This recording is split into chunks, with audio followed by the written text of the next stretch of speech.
Fala pessoal, tudo bem com vocês? Eu sou o Rodrigo, professor da Help Concursos, e no vídeo de hoje nós vamos continuar aprendendo sobre gestão de almoxarifados. Nós vamos ver sobre movimentação de materiais, sobre distribuição interna de materiais e sobre layout do almoxarifado. É mesmo? Sem perder tempo, vamos lá. Quais são os objetivos que a gestão de almoxarifado ela busca alcançar com a movimentação de materiais?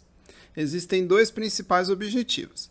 O primeiro é obter um fluxo eficiente de materiais nos almoxarifados. E o segundo é utilizar critérios ergonômicos visando evitar a fadiga e lesões dos colaboradores. Então, para a gente planejar como vai ser a movimentação de materiais no nosso almoxarifado, nós vamos levar em conta as características daqueles materiais, daqueles produtos, as suas formas de acondicionamento e as embalagens. Então, nós vamos ver como que eles estão ali guardados. E também nós vamos ver o fluxo geral dos materiais. Qual que é o fluxo que ele tem dentro da empresa. E se a gente conseguir harmonizar essas variáveis, isso vai reduzir os custos operacionais e vai aumentar a produtividade da nossa empresa. Então, é importante buscar a eficiência no sistema de movimentação de materiais. E para a gente conseguir isso, nós vamos seguir algumas regras básicas, que são denominadas leis da movimentação de materiais. Vamos analisar essas leis. Existem 10 leis que vão nortear o nosso planejamento na movimentação dos materiais. A primeira delas é a da flexibilidade. O que significa essa lei? Nós devemos empregar equipamentos que possam ser utilizados na movimentação de vários tipos de cargas. Então, vamos ter ali equipamentos que possam movimentar diferentes tipos de produtos. A segunda lei é da manipulação mínima. Ela diz que nós devemos evitar a manipulação dos materiais ao longo do ciclo de processamento e utilizar o transporte mecânico ou automatizado sempre que possível. Por que nós devemos fazer isso? Para evitar que ocorram danos no nosso produto. Então, para isso, nós vamos utilizar a tecnologia, para que máquinas façam esse transporte ali no decorrer da linha de produção da nossa fábrica. A terceira lei é da máxima utilização do espaço disponível. Então, nessa lei, vai se buscar maximizar o aproveitamento do espaço cúbico disponível. Então, vamos aproveitar ao máximo ali o espaço do nosso almoxarifado. A quarta é a máxima utilização dos equipamentos. Essa lei diz que nós devemos maximizar a utilização dos equipamentos, diversificando o seu emprego. Então, utilizar os equipamentos da melhor forma possível. A quinta lei é da máxima utilização da gravidade. Então, essa é óbvia, Nós vamos procurar aproveitar a gravidade sempre que possível para a movimentação de materiais. E isso vai reduzir muito os custos, que nós vamos ter com energia elétrica, com manutenção de equipamentos, Nós vamos diminuir o custo da nossa produção. A próxima lei fala sobre o menor custo total. Então, vamos buscar selecionar equipamentos ponderando custos totais e o tempo de vida útil deles. A sétima lei fala sobre a mínima distância. Então, vamos procurar reduzir as distâncias na movimentação, eliminando trajetos em zigue-zague. Então, essa lei é importante para facilitar ali a movimentação dos materiais e também perder menos tempo com a movimentação. A oitava lei é da obediência do fluxo das operações. Então, essa lei diz que devemos adotar as trajetórias de movimentação de materiais de modo a facilitar o fluxo produtivo. Então, precisamos levar em conta ali o tráfego de materiais dentro do almoxarifado, para que não atrapalhe o andamento ali da nossa empresa. A nona lei fala sobre a padronização. Vamos utilizar equipamentos padronizados, o que vai facilitar a manutenção e a troca de peças. E a última lei é da segurança e satisfação. Então, a movimentação ela vai promover a segurança dos colaboradores e reduzir a sua fadiga. Dependendo do produto que nós estamos armazenando, então pode ser perigoso, né, a movimentação. Por isso, nós vamos tomar cuidado com a segurança das pessoas que trabalham ali naquele almoxarifado. E também facilitar o trabalho, né, para não desgastar muito também os trabalhadores. Agora, vamos falar sobre a distribuição interna de materiais dentro do almoxarifado.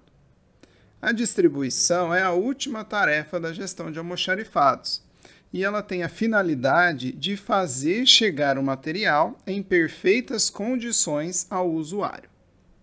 A distribuição ela é dividida em duas, a distribuição interna e a distribuição externa. Distribuição interna diz respeito à distribuição de materiais internamente à organização, para a continuidade de seu processo de trabalho. E a distribuição externa, ela trata da entrega dos produtos acabados aos clientes, o que pode envolver mais de um meio de transporte. Então, a distribuição de materiais, por ela envolver o deslocamento, né, daqueles bens, ela está intimamente relacionada ao tópico que nós acabamos de ver, que é a movimentação, e também o transporte de materiais. Vamos analisar agora como que essa distribuição ela é feita em órgãos públicos. Eu separei aqui uma norma, que é a Instrução Normativa 205 de 1988, da Secretaria de Administração Pública da Presidência da República. E ela explica como que deve ser feita essa distribuição interna nos almoxarifados das organizações públicas. Aqui diz assim que a distribuição é o processo pelo qual se faz chegar o material em perfeitas condições ao usuário. E no meio público, esse fornecimento, esse processo de fornecimento, ele é feito de duas formas. A, por pressão, ou B, por requisição. Vamos ver o que significa isso.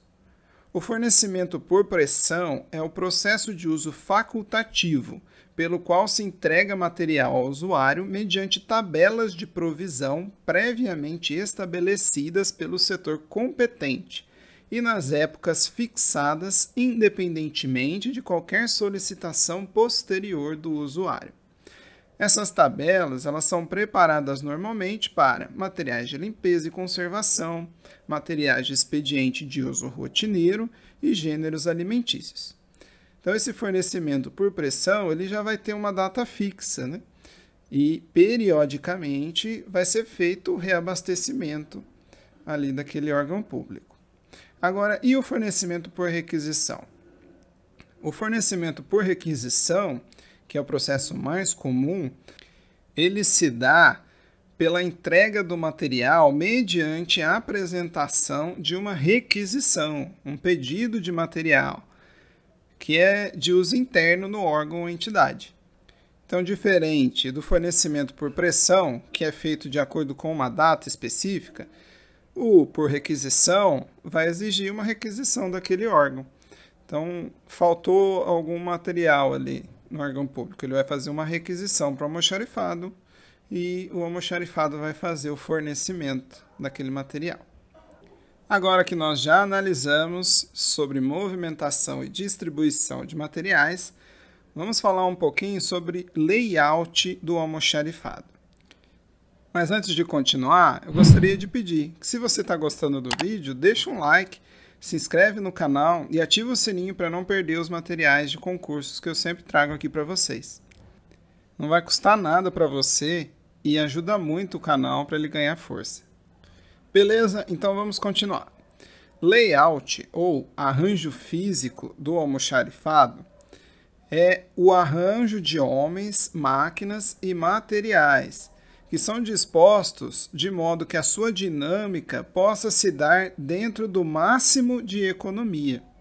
Qual que é a função do layout de um almoxarifado? O objetivo dele é reduzir o lead time, O que é isso? É o tempo que é necessário para um produto ou um serviço percorrer todas as etapas do processo, do início até o fim. Então, o layout ele visa diminuir esse tempo.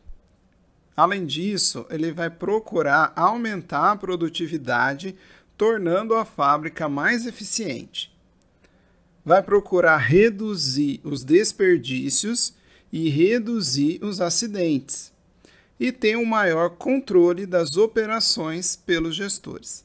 Então, todos esses são os objetivos de um layout, ou seja, do arranjo físico do almoxarifado. E para conseguir encontrar um bom layout que vai ajudar a minha empresa, existe uma chave que ela é usada para fazer um diagnóstico de qual tipo de layout que eu vou adotar. Essa chave se chama PQRST. Veja aí na imagem. Então, para definir o layout da minha empresa, primeiramente eu vou precisar levar em conta o meu produto ou o material que eu vou armazenar, que simboliza aí o P na chavinha. Também eu preciso analisar a quantidade de materiais, o volume de materiais que eu vou armazenar, que é o Q. Depois eu vou analisar o roteiro ou processo, onde que eu vou estocar cada item dentro do meu almoxarifado.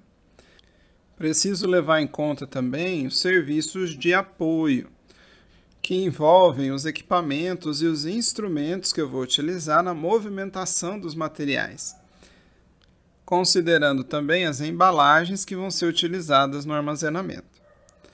E por último, eu vou ver o tempo, por quanto tempo vão ficar armazenados aqueles materiais.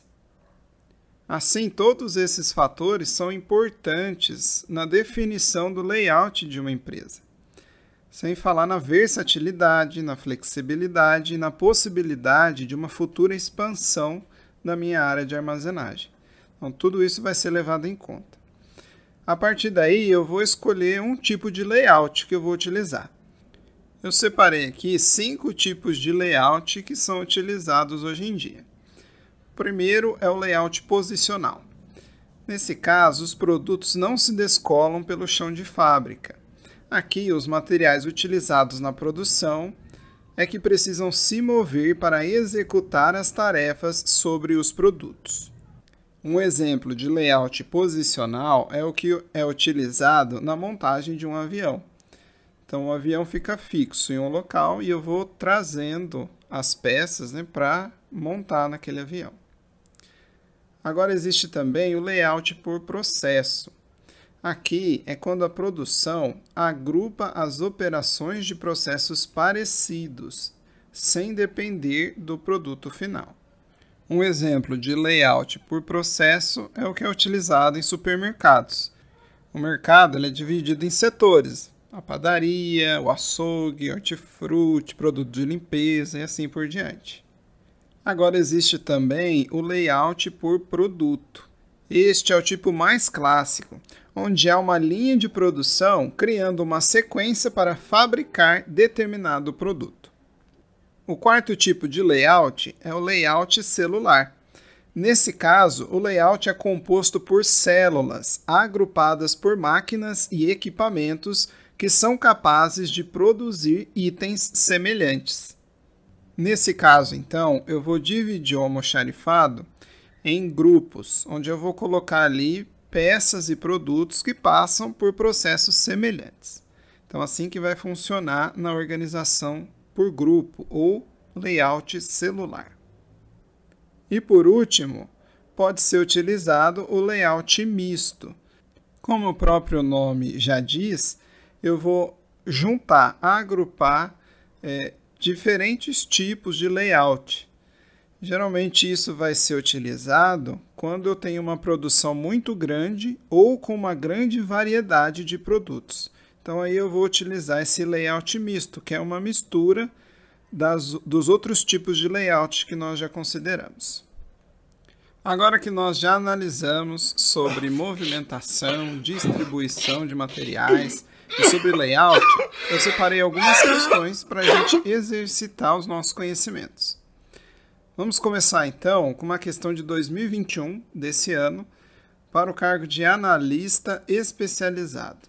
Diz assim: o conceito associado à logística que proporciona economia na estocagem, bem como movimentação mais eficiente de materiais, e tem como um dos seus tipos o celular, é conhecido por A. Processos de transformação, B. Cadeia de valor, C. Merchandising, D. Supply chain ou E. Layout. Então, para um pouquinho o vídeo, pensa e já a gente volta para responder. Beleza? Espero que você tenha pausado o vídeo. Então, a resposta para essa pergunta é a alternativa E, layout. Essa era uma questão fácil, né? Nós acabamos de analisar. Então, o conceito que é associado à logística, ou seja, o arranjo físico dos materiais, bem como a movimentação eficiente de materiais, é o layout. E um dos tipos, como nós vimos, é o layout celular. Vamos para a próxima questão. Ela é do CESP, do ano de 2009, para o cargo de técnico administrativo. Acerca do tema Noções de Administração de Materiais, julgue os itens subsequentes. A movimentação interna de materiais, mesmo quando necessária, em nada contribui para a agregação de valores ao produto final, podendo apenas, se realizada de modo eficaz, minimizar os custos que impactam no custo final. Essa afirmativa, ela está correta ou está errada? Pensa um pouquinho que já a gente responde. Ok, voltando com a resposta. Então, essa afirmativa, ela está correta. A movimentação interna de materiais, ela não vai aumentar o valor do produto final. Ao contrário, ela pode sim diminuir os custos na produção e, consequentemente, no custo final. Mas eu não posso aumentar o preço do meu produto só porque eu tenho gasto com uma movimentação interna. Então, a movimentação interna ele é um processo de suporte da organização. Então, ele não agrega valor diretamente ao produto final. Assim, essa questão está correta. Vamos para a próxima questão, também do CESP, do ano de 2011. Diz assim: com relação à administração patrimonial e de materiais, julgue os itens seguintes. No processo de fornecimento por pressão, a entrega de material ao usuário ocorre mediante tabelas de provisão, previamente estabelecidas pelo setor competente nas épocas fixadas, independentemente de qualquer solicitação posterior do usuário. Essa afirmativa ela está correta ou está errada? 2 segundinhos eu já volto com a resposta. Se você respondeu que essa afirmativa está errada, parabéns, você errou. Porque, novamente, essa afirmativa está correta. O fornecimento por pressão é quando já existem épocas fixadas para você receber aquele material. Então, já tem uma tabela ali de quanto em quanto tempo vai ser entregue aquele material. Então, essa frase ela está correta, ela tem a definição exata sobre o fornecimento por pressão. Assim, chegamos ao final do vídeo de hoje.